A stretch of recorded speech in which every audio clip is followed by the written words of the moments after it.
Hi friends, अस्सलाम वालेकुम। मैं हूं वकास अमन चांग। तो आज के जो हमारा टॉपिक है वो है इंटरनेशनल लॉ के ऊपर। लेक्चर सीरीज़ नंबर 20 है और टॉपिक है हमारा यूनाइटेड नेशंस। बहुत ही इंपॉर्टेंट टॉपिक है। तो नंबर 1 पे आते हैं introduction of United Nations. Number 2 पे है legal character of United Nations. Number 3 पे है purpose of United Nations. Number 4 पे है principles of United Nations. Number 5 पे है membership of United Nations. Number 6 पे है qualification of membership of United Nations.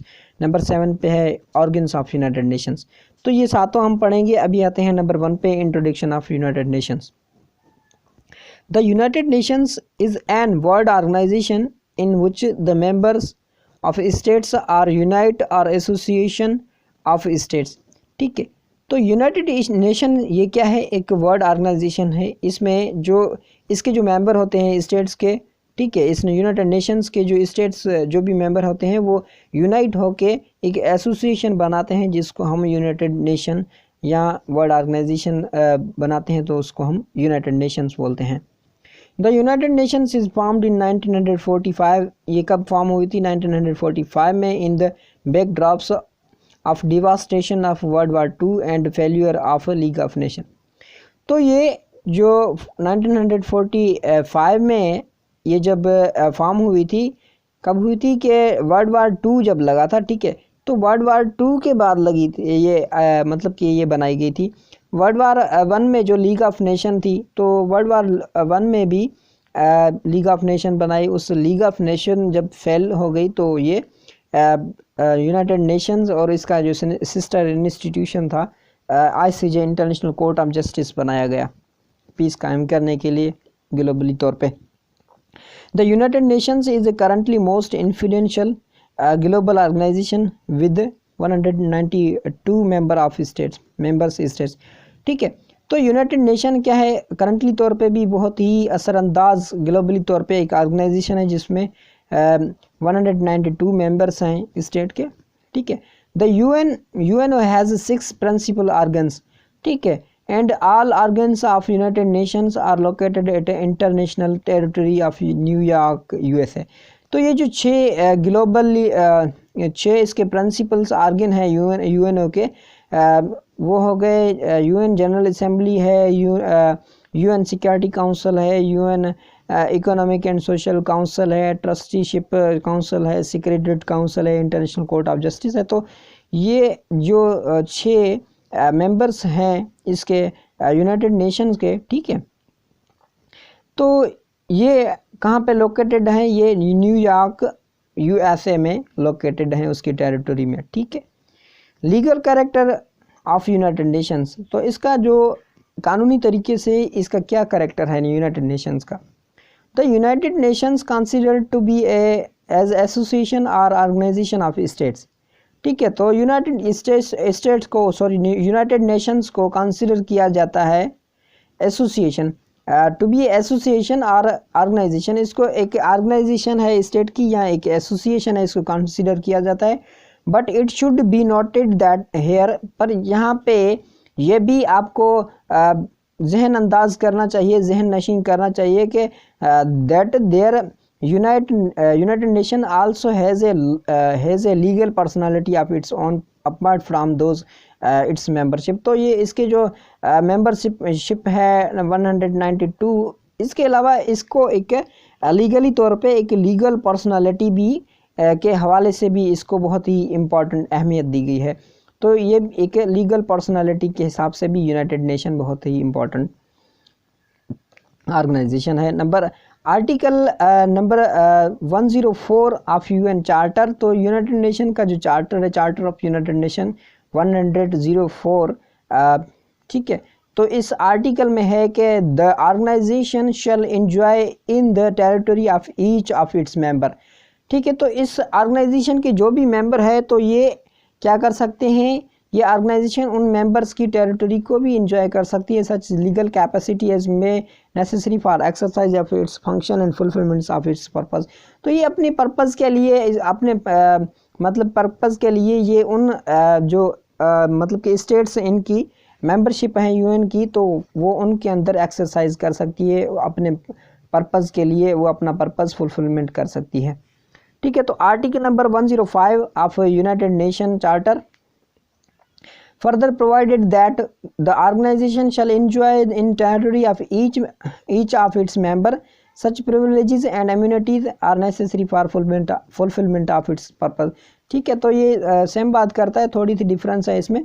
ठीक है, तो ये यहाँ पे भी बोलता है कि ये अपने ही प्रिविलेजेस और इम्यूनिटी के जो मतलब कि ऐसे मेंबर जो प्रिविलेजेस का मतलब होता है कि वो उनको अपने ही मेंबर्स को मतलब कि आप क्या करें, सपोर्ट करें, तो उसे हम बोलते हैं प्रिविलेजेस और इम्यूनिटी।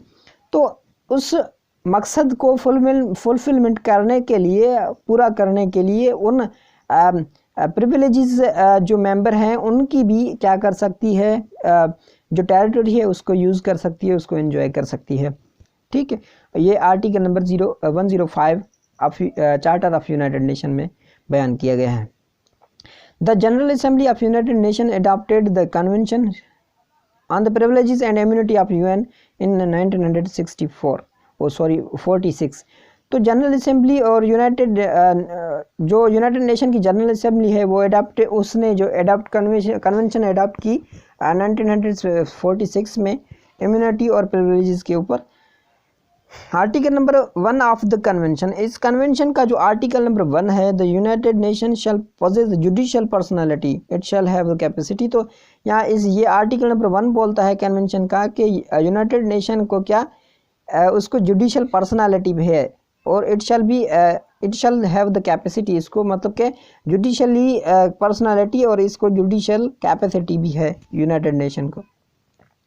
तो कॉन्ट्रैक्ट, ठीक है, ये भी एक जुडिशियल मतलब के जुडिशली तौर पे इसको पर्सनालिटी तो कॉन्ट्रैक्ट करे, तो एक्वायर और डिस्पोज इमूवेबल प्रॉपर्टी, किसको हासिल करे या उसको डिस्पोज कर ले, इमूवेबल प्रॉपर्टी जो है, ठीक है, लैंड है और टेरिटरी है, तो वो भी प्रॉपर्टी अगर वो उसको हासिल करना चाहे या उसको डिस्पोज करना चाहे तो उसकी मर्जी है। तो इंस्टीट्यूट लीगल प्रोसीडिंग्स, तो मतलब कि ये लीगल प्रोसीडिंग भी कर जाती है, जैसे कि international court of justice ICJ भी ये इसका ही मेंबर है ना, तो ये यूनाइटेड नेशंस को पावर है। ठीक है, पर्पस ऑफ यूनाइटेड नेशंस, तो इस यूनाइटेड नेशन का मकसद क्या है? To maintain international peace and security, ठीक है, इंटरनेशनली तौर पे ये पीस और सिक्योरिटी कायम करना इसका मकसद है। To develop friendly relation among the nations, तो जो अमंग द स्टेट्स और नेशन, ठीक है, तो इनके बीच में क्या फ्रेंडली रिलेशंस कायम करना इसका मकसद है। To achieve international problem of economic, social, cultural and human rights and fundamental freedoms for all, ठीक है, इसका ये भी मकसद है कि इकोनॉमिकली तौर पे और सोशल, कल्चरल और ह्यूमन राइट्स जो हैं उनको क्या करना, उनको बचाना, उनको अचीव करना। ठीक है, तो ये भी इसका पर्पस है यूनाइटेड नेशन का।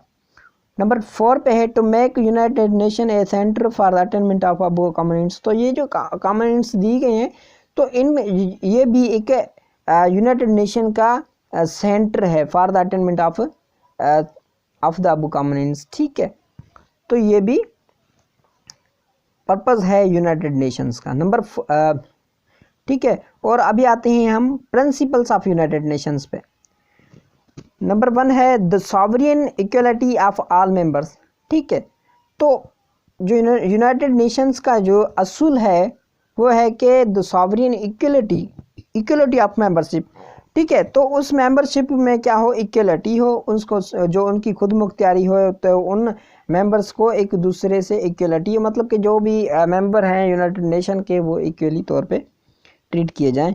All members in order to ensure to all of them the rights and benefits resulting from membership shall fulfil in goods faith, तो उसके जो राइट्स और बेनिफिट हैं उस ऑर्गेनाइजेशन के, यूनाइटेड नेशन के, तो वो फुलफिल करेंगे अपने ही उस ऑर्गेनाइजेशन के गुड फेथ के लिए काम करेंगे उसके मेंबर। ये एक प्रिंसिपल है यूनाइटेड नेशन का। Peaceful settlement of international dispute, तो इंटरनेशनली तौर पे जो डिस्प्यूट चल रहे हैं उसको आप कैसे करेंगे, आप ये प्रिंसिपल है यूनाइटेड नेशन का कि आप पीसफुली तौर पे उसको सेटलमेंट करें, यूनाइटेड नेशन सेटल करेगी उसको पीसफुल तरीके से। नंबर 4 पे आते हैं प्रिंसिपल्स ऑफ नॉन इंटरवेंशन और इंटरफेरेंस, ये भी असूल है कि आप किसी भी स्टेट के अंदर इंटरफेरेंस या इंटरवेंशन नहीं करेंगे। नो इंटरवेंशन और डोमेस्टिक मैटर्स ऑफ स्टेट, आप किसी भी स्टेट के डोमेस्टिक मैटर्स में भी इंटरफेयर नहीं करेंगे। नंबर 6 पे है the organisation shall ensure the states which are not member of the UN act for the maintenance of peace and security. तो आप ऑर्गेनाइजेशन उनको भी इंश्योर करेगी जो स्टेट इस यूएन का मेंबर नहीं है, peace maintenance of peace and security, उस सिक्योरिटी और पीस कायम करने के लिए उनको भी इंश्योर कर सकती है। ये भी एक मेंबरशिप ऑफ यूनाइटेड नेशंस। तो इस मेंबरशिप में हम पढ़ेंगे ओरिजिनल मेंबरशिप और मेंबर सब्सिक्वेंटली एडमिटेड। तो आते हैं, the member of United Nations are two kinds, original members and member subsequently admitted. States are original members by one of the following method. तो स्टेट्स जो ओरिजिनल मेंबर हैं उसके नीचे वाले मेथड्स के तरीके से by participating in United Nations Conference at San Francisco 1945 में। तो 1945 में जो कॉन्फ्रेंस की थी सैन फ्रांसिस्को में, ठीक है, तो उसमें जो भी स्टेट्स यूनाइटेड नेशंस में पार्टिसिपेट हुई थी वो ओरिजिनल मेंबर्स है। और नंबर बी पे है Having previously signed the declaration by United Nations of 1 January 1942, जिन्होंने 1942 में 1 जनवरी में जिन्होंने इस यूनाइटेड नेशन में जिस कंट्री ने साइन किया था कि हम भी इसका हिस्सा बनना चाहते हैं, तो वो ओरिजिनल मेंबर हैं। And by signing the present charter and ratify according to article number 110। तो प्रेजेंट टाइम में प्रेजेंट चार्टर जो है उसको भी साइन करना, मतलब कि जो प्रेजेंट चार्टर चल रहा है यूनाइटेड नेशन का, उसमें जो आर्टिकल नंबर 110 है उसको आप क्या करेंगे, उसको मानते हैं और मानते हुए उसको साइन की गई थी, तो वो भी क्या है, मेंबर्स हैं, ओरिजिनल मेंबर्स हैं यूनाइटेड नेशन के, जिन्होंने आर्टिकल 110 को रेटिफाई किया है। नंबर 2 पे है member subsequently admitted. According to article number 4 UN charter, states may be admitted as member of United Nations by decision reached by 1/2 majority of assembly on recommendation of the Security Council. The security shall recommended by a majority of 7 members of council including the concurring votes of permanent members, article number 27। तो इसमें बोलता है कि अगर इस subsequently तौर पे कोई भी स्टेट्स उसका मेंबर बनना चाहती है तो उसमें क्या होगी, एक इलेक्शन होगी, 2/3 मेजॉरिटी होगी। अगर उस मेंबर्स जो हैं यूनाइटेड नेशन के, उन मेंबर्स में अगर 2/3 मेजॉरिटी आपके हक में जाती है तो आप उस यूनाइटेड नेशन का मेंबर बन सकते हैं, ठीक है। आर्टिकल नंबर 27 के तहत वोट्स होंगे। क्वालिफिकेशन फॉर मेंबरशिप, इस मेंबरशिप होने के लिए आपकी क्वालिफिकेशन क्या होंगी, आप स्टेट्स की क्वालिफिकेशन क्या होंगी। A state must be peace loving, तो वो स्टेट जो इसका हिस्सा बननी चाहती है तो वो पीस लविंग हो, मतलब वो पीस कायम करने के हिसाब से वो बोलती हो कि हमेशा पीस ही रहे, अमन परस्त हो, अमन से प्यार करे, तो वो स्टेट इस यूनाइटेड नेशन का हिस्सा बन सकती है।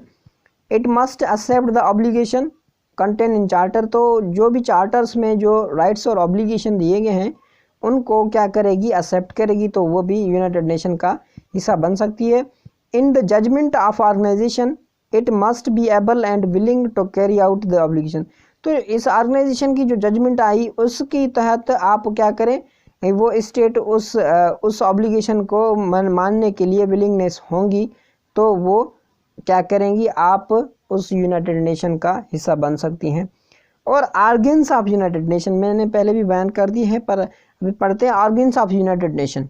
तो यूनाइटेड नेशन के आर्गन कौन से हैं।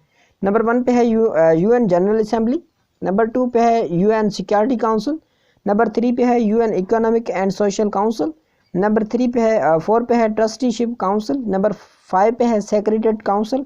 नंबर 6 पे है इंटरनेशनल कोर्ट ऑफ जस्टिस। तो ये 6 ऑर्गन्स है यूनाइटेड नेशंस के, इनका हर का अपना अपना अलग अलग काम है। तो हम इन बाय वन इनको हम डिफाइन करेंगे अपनी नेक्स्ट वीडियोस में। तो अगर आपको आज का हमारा जो लेक्चर पसंद आया हो तो लाइक करें, शेयर करें, कमेंट करें और सब्सक्राइब करना ना भूलें। Thank you.